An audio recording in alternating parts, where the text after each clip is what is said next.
Hello everyone, welcome to Series 3 of the GBA Lightbulb Sessions.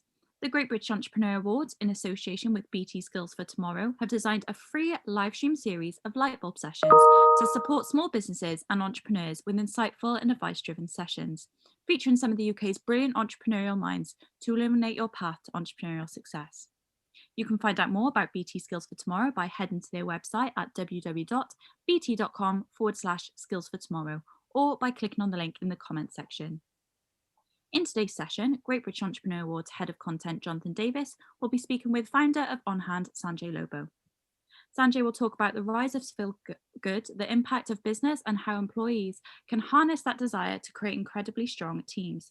He will offer tips on employee engagement that work in the remote working world, touch on how doing good impacts well-being, and ultimately how you can build a stronger company, both with employees and with customers, by embracing social impact.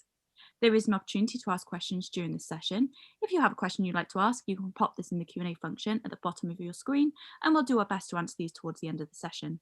And with that, I'll pass over to our host today, Jonathan Davis.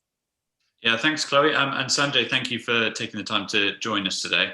And I'm glad you got the black T-shirt memo as well. I guess it'd be a good place to start for anyone who doesn't know you, who isn't aware of your story, to get a bit of background on you, I guess. So yeah, just tell us a bit more about yourself and the business. Great. Thanks very much for having me, Jonathan. Delighted to be speaking to everyone. So hi, everyone. I'm Sanjay. I guess a bit of background on me. I've worked in technology companies for the last 20 odd years. Back in the noughties, I worked for lastminute.com, who became, I guess, one of the first UK unicorns, which was really exciting. And then I went on to work for other fast growing tech companies, never quite as techy, not that smart. And a couple of years ago, I got involved with onHand, also a tech company, but really a tech company doing good or trying to do good in the world. So we're a volunteering, on-demand volunteering app for corporates to engage their employees in doing good in the community. And I can certainly share more about how that got off the ground as well. Yeah, absolutely. I think the line that's been written about you in certain media is kind of been the Uber of volunteering. So you mentioned a kind of exciting career in tech for 20 years. Where did the idea come from? Where did kind of the crossing the bridge into entrepreneurship come from? Yeah, so like most good ideas, it wasn't mine. So it's but I like to think I can spot a good one. So it came out of an incubation lab called Good Innovation or Good Labs, who are consultancy that work with charities. And they were working with people like the Red Cross, British Heart Foundation, Royal British Legion, RNIB, so really massive UK charities who, and this is all pre-COVID, back in 2017 when they were originally coming up with ideas of what to do. And they had this idea around two problems they were seeing. One was, as very large charities, they were struggling to recruit volunteers. And again, this is like pre-COVID. And they all recognized that was a lot to do with the way they were set up. As a charity, you typically need to really be adverse to risk. And as such, you would give 10 weeks of training and you would have a volunteer commit to the same time every week for the next 6 months. Really over the top stuff that actually, a lot of which isn't necessary to actually do some good. But that was the way they were all set up. So they recognized that setup actually didn't work in today's world. I mean, who can commit to that length of time? And as a result, they were all having a lot less volunteer signups. So their idea was, what if we created a mobile first way of volunteering that was more casual is probably the wrong word, but it was drop in as much or as little as you'd like. And would that create that flexibility in a mobile first world to attract a lot more volunteers? And then secondly, if we could attract loads more new volunteers, could we repurpose them to help in the older adult care environment, which is going through a crisis? And again, this was a crisis pre-COVID, massively aging population, not a lot of help for them. Yeah, that sounds absolutely fantastic, and it's certainly quite a journey over the last 4 years now. I understand that it started more as a community volunteering app, and the kind of at work, employer-based engagement side of it came in later. Where did that at work aspect come from? Yeah, so you're absolutely right. It started as a community-based, anyone can sign up type of program. And when I got involved start of 2019. And at that point, the charities had set up the first version of the app that actually recruited a couple of thousand volunteers at that point, which was just fantastic. They actually working with Facebook. Facebook helped us build the first version of the app and helped us use their platform to recruit volunteers. So it was advertising on Facebook for an incredibly low cost, attracted lots of, I guess, random people to sign up and do good. Unfortunately, the charities themselves at that point wouldn't get out of the way to allow it to happen. So at that point, having signed up thousands of volunteers, we actually hadn't gone out and helped anyone. So when I came along, I was actually, it was kind of by accident. I was looking for a solution for my dad. I live in Brighton, he lives in London. He's 77, he's got Parkinson's, he can't get his shopping done. And I was struggling with that problem of how to get his shopping, because I could order online, but actually arranging the slots for him was impossible. And so when I came across onHand, I thought this idea is fantastic. It solves my problem, and can it solve thousands of others? So customer number one was my dad. He's still a customer 2 years later, which is brilliant. And it was let's advertise via Facebook and other social media, attract volunteers in, and can I work with some of our partners like the Red Cross or Age UK or NHS teams to find the people that need help. And that first year, we started helping hundreds of people, and then the Red Cross referred to us across London, so Age UK, and so it was growing very, very fast at that point. Yeah, excellent, and it's brilliant to hear there. It's certainly a personal touch that inspired that element of it, and I guess that's why it's such a great story. You mentioned the work piece, actually, so it did change. So you're right. It started with a community-based, anyone can sign up, and it flipped during COVID, essentially. So the story changed during COVID. The way we were set up right at the start was we're an alternative to professional care for the really, really basic jobs. So again, my dad actually had a professional carer doing his shopping. His shopping as a single older man, his shopping every week's like 10 to 12 pounds. But all of a sudden it was 30 pounds because it was 20 pounds for the professional carer per hour to go and do his shopping, plus VAT. So it was kind of going nuts. So the idea was, well, how do we be a lower cost service for really basic stuff? So this is pre-COVID. We were charging the person who needed the help as a lower cost solution. As COVID hit, immediately that's wrong. You're charging the most vulnerable person on the planet. So it's like, okay, I'm in business to do some good. I'm now charging the most vulnerable person on the planet. That doesn't feel great. How do we change it? So immediately we went free, but had to find a different way of revenue to pay for what we do.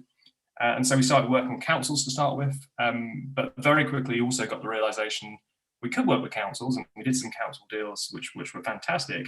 But in reality, they didn't have the money. And so they were contracting with us to make it free for the COVID peaks. But very clearly, it was an extreme scenario. So that wasn't going to be sustainable. We were very lucky in this period that we'd already spoken to a company called Newcastle Building Society. They're roughly 1,500 employees. And they approached us and said, we love doing community good. We're massive on volunteering. But we've had to stop because all of our volunteering is in groups, close to the office, set places, set times. That doesn't work anymore. We think you can help us because your app is based on location of where the employees are, and they're all now at home. So can you help us restart volunteering in a very different way? And so huge stroke of luck. Again, not my idea, but hopefully I can spot a good one. That idea from that moment, it's like, well, okay, we are actually an on-demand volunteering service that works regardless of where you are, helping in your local community. It's COVID safe. Wow, okay, so shall we go and try selling that to others? And then the idea of onHand for work, so working with employers, it grew during COVID and has grown massively since. Excellent. And you mentioned there that Newcastle Building Society was very strong on volunteering, and that's not, certainly not a new concept to employers. A lot will offer volunteering days throughout the year as a bit of a perk, I guess. And they've kind of become increasingly common over the last few years, but sometimes it's it's almost a case of, yeah, you've got the day, go and choose what you want to do, and the employees have almost been left to it. Do you think that employers need to take a more active role in volunteering days in this type of activity, and does the amount need to increase, so it's not once a month or once a quarter or twice a year, something like that? Yeah, so I think you're right. So volunteering isn't a new thing. Corporate volunteering, certainly not. And lots of major companies and all companies, lots of companies give time off, paid time off to their employees to volunteer and do good. However, so even pre-COVID, the actual uptake has always been small. I have an article I put on my LinkedIn profile, which talks about how 200 million hours of corporate volunteering are wasted every year. They just don't get used. So the uptake is something like 14%. 14% of all corporate volunteering hours get taken, leaving these 200 million hours that don't get taken every year. So why is that? So one reason is time. We're incredibly time poor. Generally, everyone is. So how do you make volunteering more bite-sized? And something like what we do, or what the NHS Responder Act was trying to encourage, was pick up someone shopping or pick up their medication who lives around the corner from you, and all of a sudden you've taken volunteering from a whole day activity or a half day activity to a half an hour activity or a 1 hour activity because it's local to you. In fact, we have a load of volunteers that do someone else's shop whilst doing their own, so almost no time has to go into this concept of micro volunteering. So that's one piece. How do you address the time commitment? The second piece is, excuse my French, but the experience of volunteering is crap, right? So if you go on, I don't want to say anything particularly negative about the NHS Responder Act, but it's one of the best things out there. And as an experience, it just isn't great. So you can turn on to be a volunteer, but then you wait, an alarm might sound for you to volunteer. But other opportunities to volunteer are really, really bad. You sign up, you wait, weeks before you might get a response. You don't have to do weeks of training, and then maybe you might be lucky enough to get the volunteering slot. It's a terrible experience. Versus trying to think about the experience you have in anything else you do. So Netflix, yes, cool to use, easy to use. Deliveroo to get my takeaway, well, that's easy to use too. If I want to find a date, I can go on Tinder. How do you make a volunteering experience that's like that? So it's on demand and it's as cool as anything else you do in your life. And that's certainly an aim at onHand. I'm sure others will do that as well. Yeah, definitely. And you mentioned the amount of wasted hours there. Do you think, as well as time that you mentioned, do you think that it's almost a cultural thing within an organization that, yes, they are offering volunteering days, but the culture isn't there that the staff feel that they are free to and able to say, yes, I'm going to take the day to do this? Do you think it's a cultural thing within organizations? Yeah, for sure. So I certainly believe the number one is still the time aspect. So the time aspect of volunteering in the past has always been, the half day, full day. Well, that's really hard to take, even if it's once a month or once a quarter. Taking that time out is really hard for most employees in most companies. So addressing the time pain, really difficult to do in the old way of thinking, unless you introduce micro volunteering. Micro volunteering being, an hour or less each time. And then, frequency can increase because you can do it whenever. Certainly what we've seen is people do it in work time, but they also do it in their own time because they actually enjoy doing it. It's bite-sized. But you're right about leading from the front. And so if you work somewhere that's got that policy, but actually no one's doing it, your manager's not doing it, some of your senior leaders aren't doing it, then it doesn't quite feel legitimate. It's there, but no one really has given it the stamp of approval that, yeah, I want you, Jonathan, to go and do some volunteering today. Yeah. And by the way, I've done mine here. I've just posted about it. What we've seen with some of our most engaged customers is it's from the front. It's the CEO of the company is going out and doing someone shopping who lives around the corner from them, because hey, they have to go out and do their own shopping, so they can fit it in reasonably easily. And when I'll name check some of the companies. Someone like Softcat PLC, again, a company of almost 2,000 employees, their CEO, incredibly active. And in fact, we have leaderboards. He's consistently at the top or near the top. So leading from the front, I think it's huge.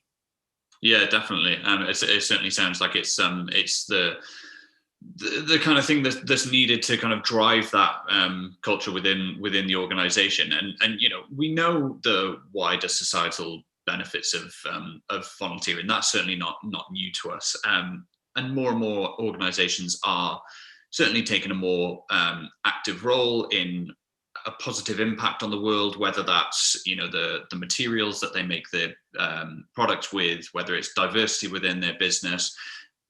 But there are obviously some business owners that are purely performance, purely profit driven. So what is the business case for volunteering?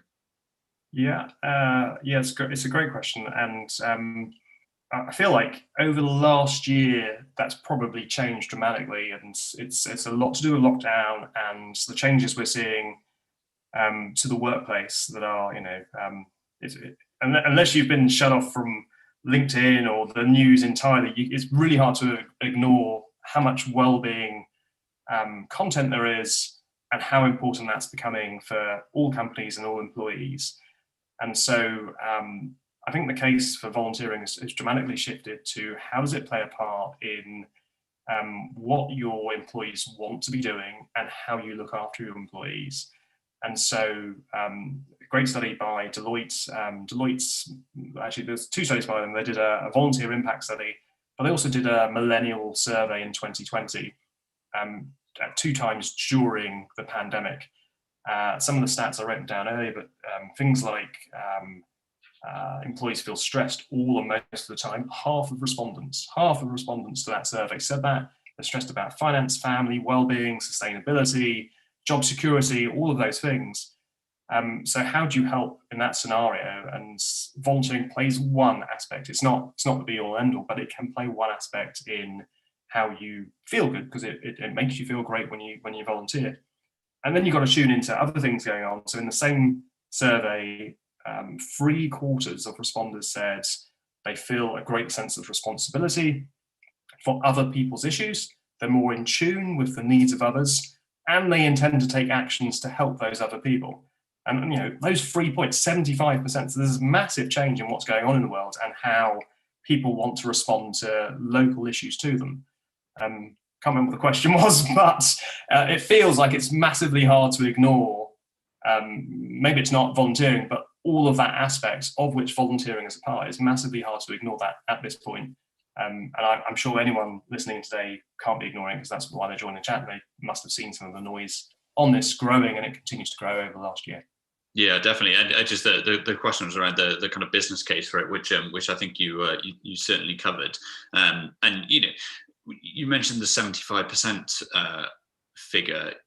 I think that can almost kind of get lost in stats and figures, but when you think of it, that's a huge amount of people that place that importance on other people's issues. And we saw at the start of the pandemic with hundreds of thousands of people signing up to volunteer with the NHS. So there is certainly that desire there, and we've mentioned it a few times. Obviously, we can't get away from it. The past year, sorry if you can hear my dog scooting around the kitchen here.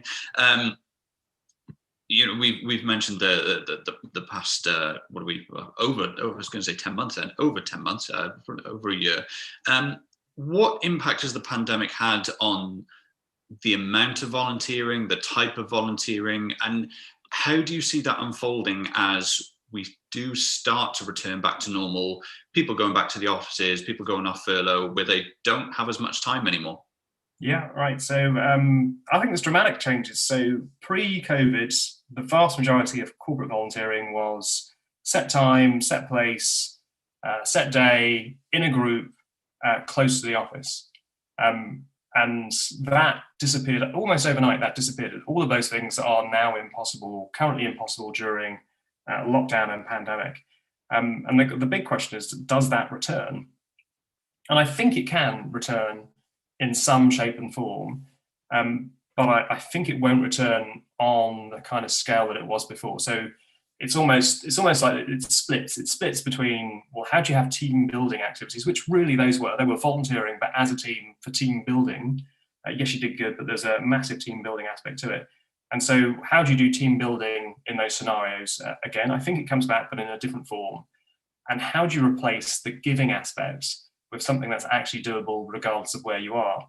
And hey, we're one option, but I'm sure there'll be others that make local volunteering possible for remote employees. And I think we had a quick chat before this call, but I think everyone accepts that some form of remote working is going to be the new normal. It might not be full time, but is it going to be part of people's weeks, part of people's months? I certainly hope so, but actually I think that's the route of where most people want to end up, most companies want to end up. So volunteering will certainly change. I think some aspect of how it then goes local to the remote employee has to be future.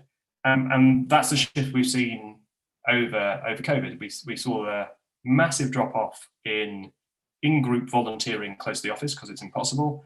And NHS Responder app, we saw the massive outpouring in desire to do local micro volunteering. Again, that very, very, very quick volunteering that's doable in your daily life. To your question on, well, how does that change when people go back to the office, come off furlough, that sort of stuff? I think it remains. So it may be different because it's not, I'm working at home 5 days a week, but I think 2 days a week or 3 days a week, most people probably will still work from home. And so I think the micro volunteering where you live certainly still stays, and then I think will grow as the awareness of how easy it is to do grows. I think micro volunteering local to you really takes off, and because of the time you get back in not having to commute, I think it's the future. Excellent. We've just on the subject of the types of volunteering. We just had a question coming from Georgia, who has asked about online volunteering. Is that something that is offered through onHand? Micro volunteering, yeah. So we offer a range of different things. So a bit like, am I still with you? I've had a note saying my internet's not. Yeah, still with it. It's just Georgia was just asking about online volunteering. Oh, online volunteering. Yeah, so we do in-person and remote volunteering. So a lot of our opportunities will be like befriending calls. Someone like Age UK, the Red Cross, Independent Age, they refer to us across the country for people who are just lonely, and they can be anywhere in the country, but really we provide them with a friendly voice on the end of the phone. So we do remote volunteering too. And we've recently started doing youth mentoring work as well, and that's things like CV help or interview practice or careers advice. All of that currently is done remotely. Excellent. And we mentioned a short time ago about the number of businesses that are putting purpose, a bigger focus on purpose, let's say. Do you think that is becoming essential for employers? Yes. So again, I'll refer to that Deloitte survey, Deloitte Millennial Survey for folks that want to read it. But it's again, it focuses on all those stats I mentioned before.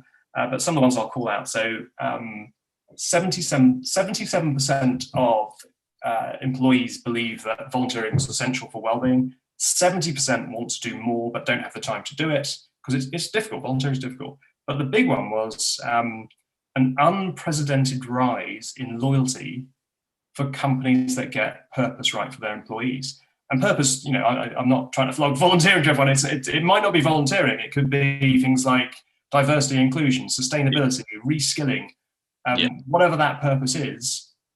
I think in Deloitte's words, an unprecedented rise in loyalty, the kind that they haven't seen since starting that survey. They've been doing it for about half a decade. They haven't seen that kind of rise. A lot of it they think is to do with the pandemic response. So businesses have done really well in how they've responded to the pandemic, helping their employees work from home, being incredibly flexible. And I think some of that goodwill is coming through on that loyalty aspect. One of the stats being more employees want to stay with their current employer for 5 years versus leave within 2 for the first time ever. So that's huge. So yeah, I think purpose absolutely is becoming more essential. And I think there's also a shift in employees' view of what businesses should do. So it's not that they just hope things will get better in the future. They want to be that force for good themselves. So your employees want to be that force for good themselves, and they want to see that businesses aren't just about profit. And so how you think about demonstrating a purpose beyond profit, I think is a key takeaway from today. Yeah, absolutely. And obviously the pandemic has thrown up challenges in employee engagement with everyone working remotely. What do you think that employers need to do to kind of maintain that level of engagement while, as we mentioned, going into the future, that it's going to be a case of hybrid working? You're going to have some staff scattered across the country, some in an office. How are they going to manage that engagement? Yeah, so it's a really tough question. In a remote world, how do you keep up that engagement? I think it's really tough. Again, volunteering can play some part, but it's not the complete answer. Someone like Benefix. Benefix are a benefits company that have been around for a while. But when I've been speaking to them, they talk about 5 pillars of well-being that they think every company needs to address. And again, probably another takeaway for folks today is it's really hard to address them, but how you start the thinking is probably the key thing. But the 5 are emotional. So, how are you doing today? How's your mental health? Physical, are you getting out and about? What are you eating? That kind of thing. Financial, which is really obvious. Everyone's, worried about their money situation, job security. Leisure, so what do you do in your downtime? And then community, which is one of the ways volunteering can play a role. But those 5, well, if you can start thinking about those 5 and how you address them in your company, essentially they're the basics for, well, how do I drive engagement, which isn't just a nice chat. I think right at the start of the pandemic, a lot of content around, well, how do you engage your remote employees? Well, just ask how you're doing, and that's great. But 6 months later, it's like, well, asking how you're doing is probably not helping. So let me change the question to, well, how are you doing, and how can I help? And then that was 6 months into pandemic, and a year later, it's those don't really do it, right? So it's how do you drive engagement? It's thinking about all of those aspects of your employee's life, and I think employers have an increasing responsibility in this area because I'm sure, like lots of the people listening in, the difference is we're all working so hard, and we work in ridiculous hours that aren't 9 to 5. The world's massively changed. We work much harder even though we're at home, and so the responsibility of businesses to think about that and think about how they look after their employees is greater. Yeah, definitely. And so if we're looking at employers and organizations that don't already have a volunteering strategy, or perhaps even an employee engagement strategy, where should they start? What are the kind of first things that they need to consider? First steps, and anyone attending this call is probably beyond that point, but it's tuning in and trying to learn. And so I mentioned the Benefix and their wellbeing pillars. I think that's a great place to just begin the thinking on, well, how broad is it? One of the key points is it's not a one hit. I can introduce some therapists and I'm done. It's much, much wider. So understanding the basics of what encompasses well-being, I think, is step number 1. And then thinking through, well, how would I even start on any of these, tuning into what's important to your employees. So at onHand, not my idea, but again, a great idea. One of the team started a well-being group for us, which there are now various members. And so tuning into, well, what do employees want? Well, they're doing it. They're telling us, which is wonderful. So how do you tune into what the employees want? And you, as a team leader or the manager, understanding what those well-being pillars are, and therefore being able to say, okay, I think I'm going to start here because that's where my employees are telling me there is the greatest need. So the really simple answer is beginning the learning of what well-being is, and then tuning into what your employees say is most important to them. Excellent. And are there any kind of major pitfalls or common mistakes that you see businesses fall into and that they should avoid?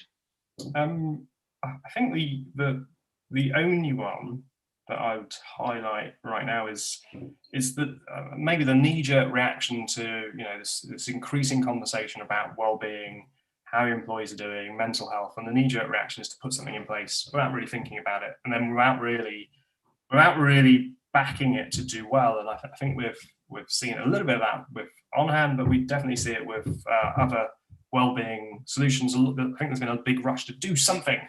And that's right, but the do something is probably understanding the holistic approach and then being slightly more thoughtful about how you're going to address each piece.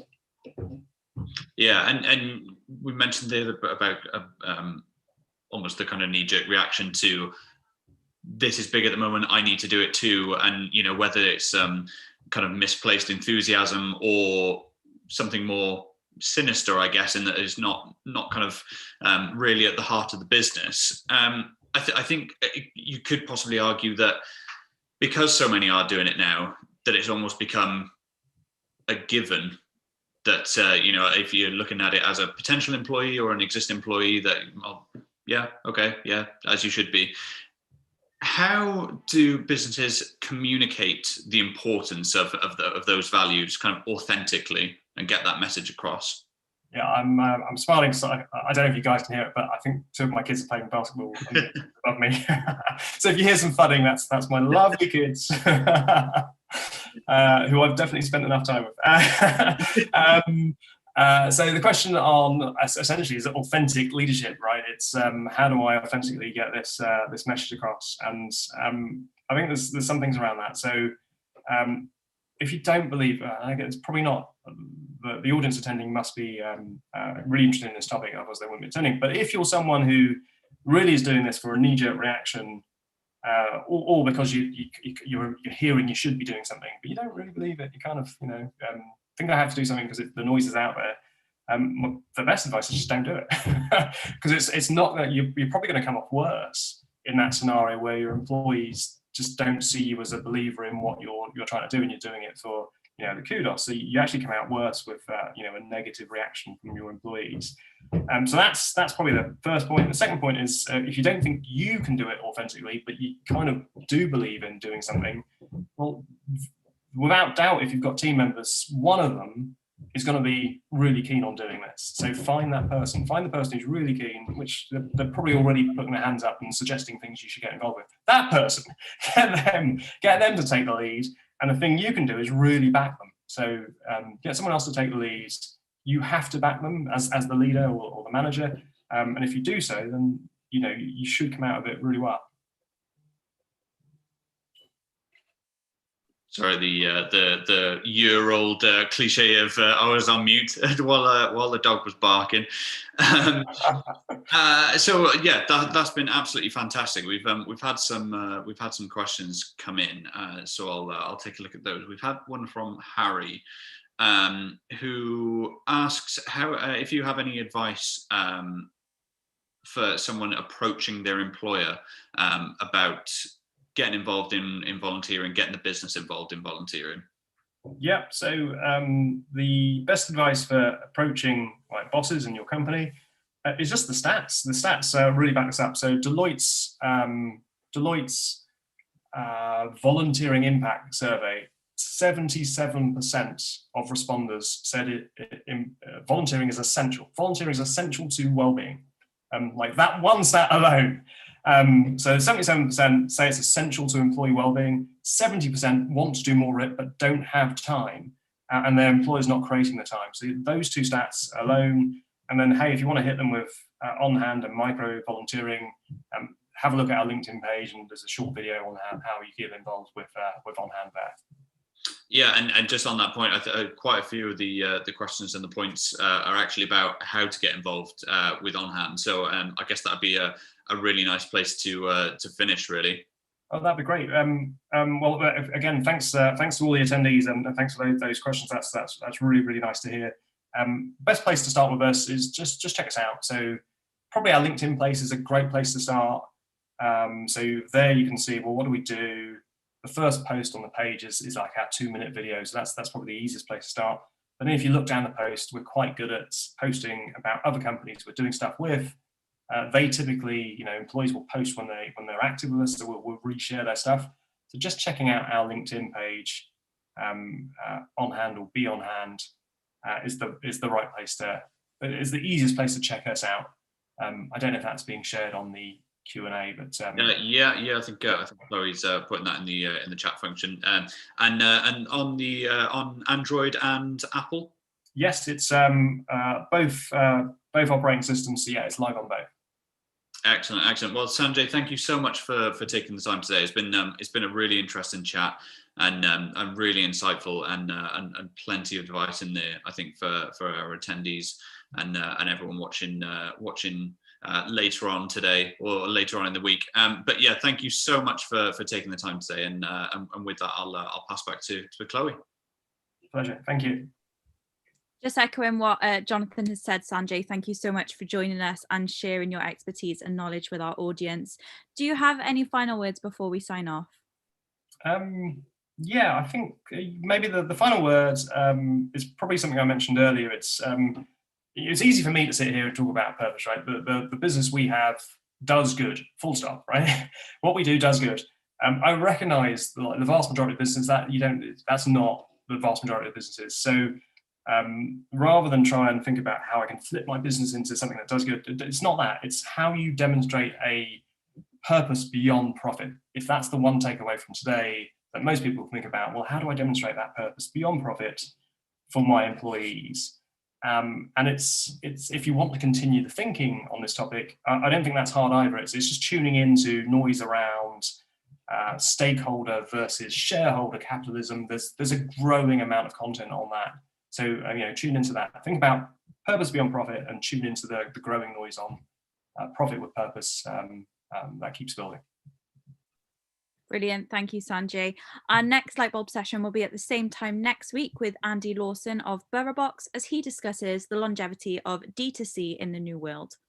If there is anything you'd like to catch up on from today's session, we'll be sending out a replay of this recording later on today. You can find the replay and future sessions for Series 3 of the Lightbulb sessions at www.lightbulb-sessions.haysummit.com.